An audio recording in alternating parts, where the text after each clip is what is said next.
Bienvenue dans notre émission Portrait. Aujourd'hui, nous vous emmenons à la rencontre de notre Jim Harrison à nous. Nous allons vous brosser le portrait à l'eau et à la terre de l'écrivain baroudeur José Xell. Ce trentenaire qui a fait ses armes dans le monde des squats mène une vie à la fois simple et aventureuse. C'est depuis sa roulotte, installée dans le Ceyland, que cet enfant du Jura bernois écrit ses romans.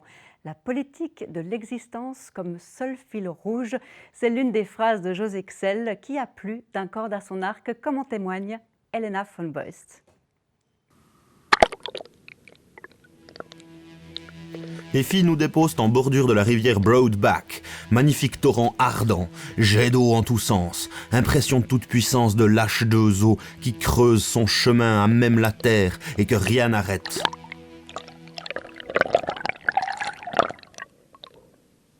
Alors, je m'appelle José Xell.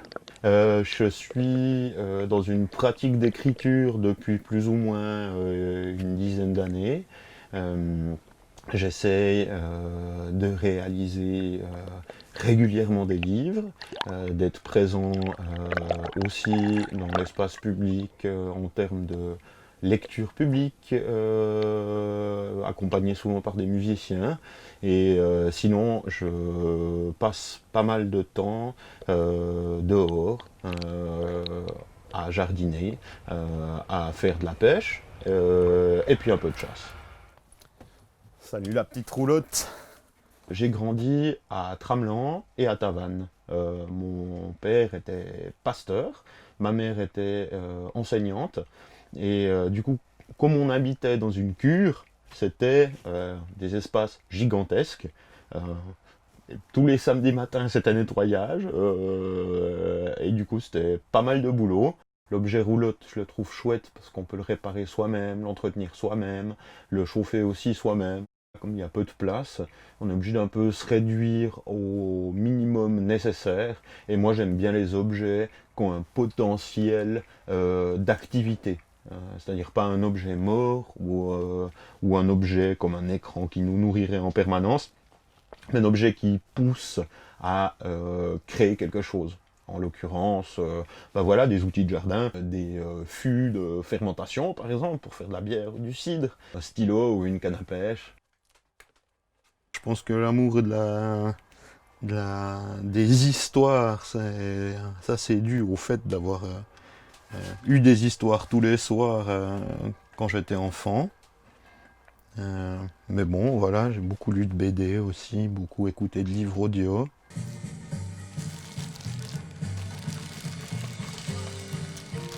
Réjouissance du jour. Il y a une métairie sur le chemin.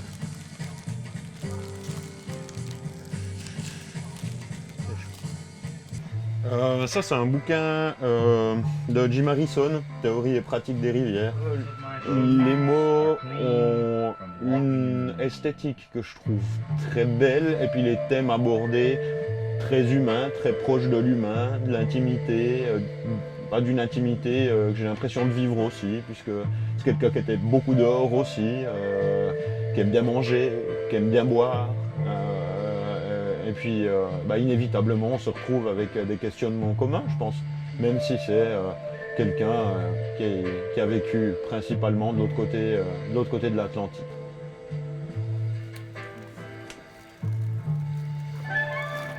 Tu étais un baroudeur solitaire, ta vie dans ton sac, tu étais tout entier un rêve d'ailleurs. Tu as aimé la route, ces filles qui ne faisaient que passer.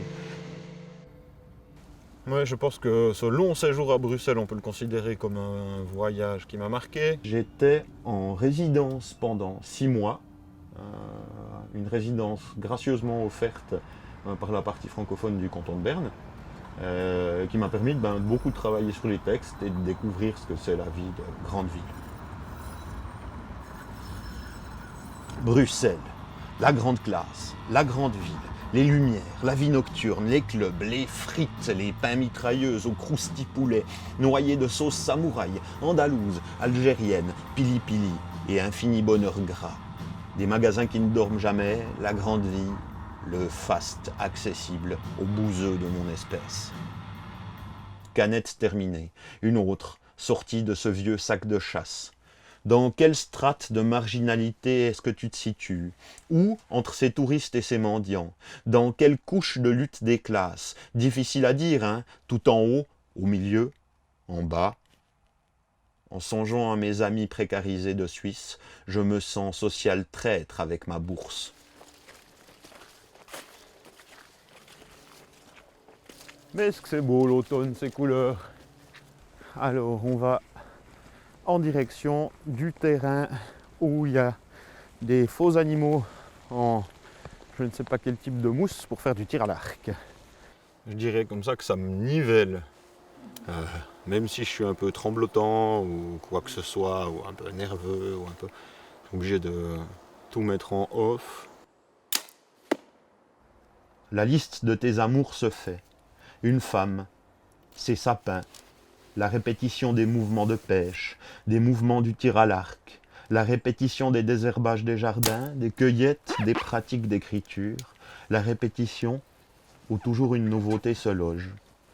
La grande nouveauté se loge dans un ventre. Tu constates que tu es plus un aventurier qu'un voyageur. Toute aventure qui se présente est bonne à prendre. L'enracinement local en est une. Ce n'est pas que tu ne voyageras plus, mais ce besoin de s'enfuir au loin est moins présent. En avril, je vais devenir papa. C'est quelque chose de super. Et puis, je pense de très effrayant aussi. Tu sais que ni les crèches ni les écoles n'apprennent à vivre bien. Tu sais qu'il y aura beaucoup de travail. Tu ne veux pas que ton éducation ne permette que de se mouvoir d'une seule façon, celle de gagner son argent. Sauras-tu offrir ce monde que seuls les livres, les rencontres et ton instinct t'ont appris? Un nouveau chapitre s'ouvre. Un chapitre se ferme et un nouveau s'ouvre pour moi aussi, puisque je présentais aujourd'hui ma dernière émission. La semaine prochaine, vous partirez à la découverte d'une distillerie artisanale à Soubo, des frères Guiguer et de leur gin à base de gentiane dans notre émission 100% régionale. Pour la petite histoire, on les appelle aussi les frères Gaguignol. Gaguignol et Soubosiane, un jeu de mots qui reflète bien la passion des trois frères qui ont donné libre cours à leur imagination pour créer des spiritueux à base de produits locaux. Voilà, quant à moi, je lève mon verre à votre santé et à celle de toute l'équipe de Télébilingue. Je vous remercie pour votre fidélité et vous souhaite une toute dernière fois une bonne suite de programmes sur Télébilingue.